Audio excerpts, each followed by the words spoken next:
Let's speak with someone who was with the former vice president on the 6th of January, his former chief of staff, Marc Short. Marc, thank you so much for being with us this morning. You were in the room for so many of these incidents, including in this court filing.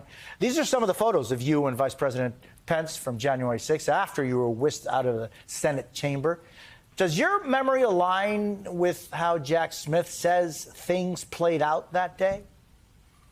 I think that the filing, from what I've read, is consistent with testimony that was offered and consistent with the way the events played out. And I think it's also candidly consistent with the way the vice president told it in his own memoir in his book.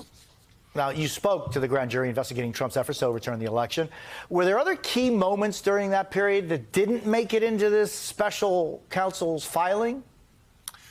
Well, you know, I think that there's obviously a lot of focus on the day of January 6th, and I think that this was obviously an effort over several weeks. And I think that, from my personal perspective, believe that once the Electoral College had acted on December 14th, that much of this would sort of dissipate. And I think when it didn't, it became clear that the focus would be on the vice president's actions on January 6th. And so those last few weeks were certainly, you know, more intense in deliberations between the president's office and the vice president's office. But, you know, I think there's some pieces that probably aren't told because they were probably considered to be at this point protected because of the Supreme Court ruling of official activities. In other words, I think there's probably a lot of Mark Meadows' testimony that is yet to be unearthed from this, whereas I think you're looking at not wanting to trip over that potential disqualification. So much of what's released in this filing is things that are considered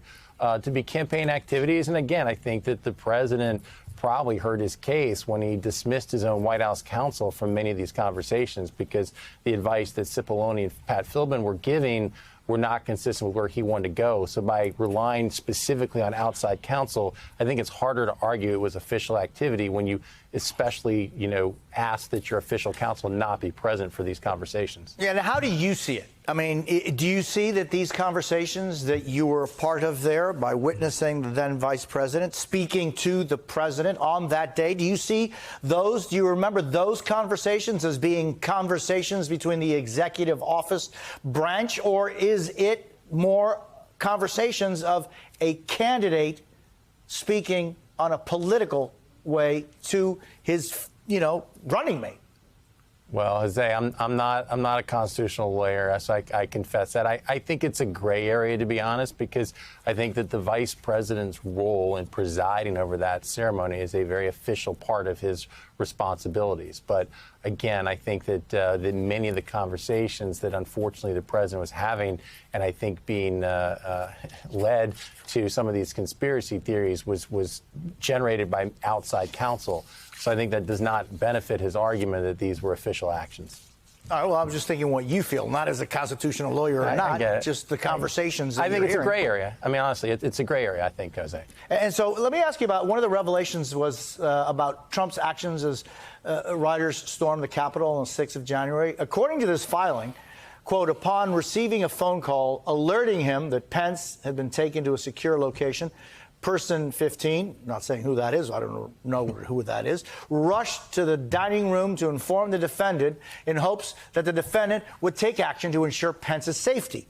Instead, after person 15 delivered the news, the defendant looked at him and said only, "So what?" What do you make of that? Well, I mean, Isaiah, I don't know that how much of this is new to us. As you recall that when the vice president had been evacuated and the Secret Service was sheltering him down in the loading dock area, it's when the president tweeted out, I think, ways that riled up the crowd further against the vice president. So hearing that, you know, extra tidbit, it's not really shocking. I mean, it's disappointing, of course, but I can't say that it was inconsistent with what I was already led to believe on the events that were transpiring then. Hey, Marc, as you and I are speaking, we were putting that video of the moments that the vice president at the time, his Secret Service detail, and other people, including yourself, are leaving the Senate chamber on the 6th of January as rioters move closer to the chamber. I think that we actually have you highlighted. There you go, right there. What was going through your mind right here, Marc? Well, honestly, at that point, I think we really felt that we had a job to do. And so as we evacuated, I remember being with the vice president, the first thing he said was, I think we should call Kevin McCarthy and call Leader McConnell, call Speaker Pelosi and Schumer, and make sure all of their members are safe. And so as soon as the vice president was located down the loading dock, that was the activity we went to. And I think it was quickly moving into action about what our responsibilities were that day to ensure that the voice of the American people was protected and the proceedings continued on. And I think that the vice president was very consistent because multiple times Secret Service asked him to be evacuated. And he said, this is the hallmark of democracy. I'm not going to let the world see a 15-car motorcade fleeing the Capitol because of this. And so he was determined to stay in the Capitol, which is why we ended up in the loading dock. And again, multiple times Secret Service asked him to get in the car to leave. And he refused to do that because he said, this is important that we stay here and finish our job. I think later I had an opportunity to talk to our lead Secret Service agent, and I think that as far as our security, I always felt like we were surrounded by Secret Service, were protected. But, he had counseled that because the crowd had gotten so close, that they were really, really, really close to being given orders to open fire on the crowd, which would have been an enormous bloodshed and a whole different series of events that would have transpired. Mark, as I conclude our conversation, for which I'm grateful, I see the building that's behind you.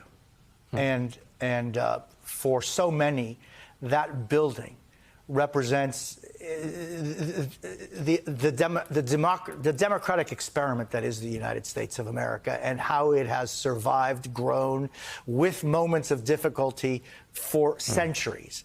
I'm just wondering, when you look behind you and you see that building, what are the things that you see there, and what are the things that you fear about what happened there on that 6th of January? Well, I think it was a tragic day, and I think that too often we're trying to gloss over that. And I feel that for our movement, I think that while I will always champion the policies of the first term and very proud of being a part of the Trump-Pence administration, it was accomplished then. I think that sadly, a root of conservatism is believing in rule of law over rule of man. And once you begin to sort of accept and embrace the rule of man over rule of law, I think it leads you to a pathway in which you then begin, if you're basically saying this was no big deal, then it's easy to say, well, we'll divert on our commitment to life, or we'll divert on our commitment to our allies, or we'll change our position on trade, or now we'll be the saviors of Obamacare. And so I think it leads to a slippery slope when you abandon your protection of rule of law. As conservatives, you begin to abandon a lot of other positions, too. Mark Short, thank you very much for being with us on this morning. Thanks, Jose. Thanks for having me.